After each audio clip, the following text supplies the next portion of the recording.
ئیحسان یاسین محەممەد ئەمین ناسراو بە ئیحسان زەڵمی لە ساڵی 1975 لە زەڵم لەدایک بووە. ئێستا لە سلێمانی نیشتەجێیە. پیشەی ئێستای ڕاهێنەر و کارگێڕی مەڵبەندی سلێمانی کۆمەڵی دادگەریە. لە ساڵی 1991ەوە پەیوەندی بە کاری ئیسلامیەوە کردووە. هەڵگری بڕوانامەی بەکالۆریۆس لە زانستی فەرموودا لە ساڵی 2008. ماستەر لە کارگێڕی لە ساڵی 2019. ئەو پۆست و بەرپرسیارەتیە حەزبیانەی پێشتر هەیبوون. 1. کارگەڕی پەیوەندیە سیاسیەکانی مەڵبەندی سلێمانی لە ساڵی 2023. 2. بەرپرسی ئیدارەی مەکتەبی سیاسی لە ساڵی 2017. 3. بەرپرسی پەیمانگەی پێگەیاندنی کادیران لە ساڵی 2013. 4. کارگێڕی سکرتارێتی ڕێکخراوی قوتابیان لە ساڵی 2010. 5. ئەندامی ئیدارەی مەکتەبی ڕێخستن لە ساڵی 2003. ئەو خول و ڕاهێنانانەی کە بەشداری تێیاندا کردووە. 1. خولی NLP لە کوالالەمپور لە ساڵی 2012. 2. خولی جۆرەکانی کەسایەتی لە ئەستەمبوڵ لە ساڵی 2011. 3. خولی NDI ئەمریکی لە هەولێر لە ساڵی 2007. 4. خولی کارگێڕی حکومی لە ئێران لە ساڵی 2017. 5. خولی پلانی دامەزراوەی لە ئازەربایجان لە ساڵی 2018.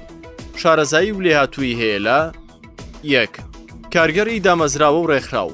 2. زمانی فارسی. 3. پلانی استراتیژی دامەزراوە و تاکە کەس. 4. علاقاتی سیاسی. 5. کارگێڕی ڕێکخراوەی.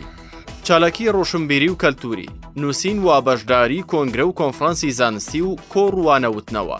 1. چۆنێتی بەڕێوەبردننی قەیران وەرگێڕان لە ساڵی 2024 چاپکراوە. 2. بنەماکانی بەکارهێنانی تواناکانی قوتابیان لە ساڵی 2020 چاپکراوە. 3. زانستی فەرموودا بۆ پەیمانگەی ڕاهێنەری پەروەردەیی. 4.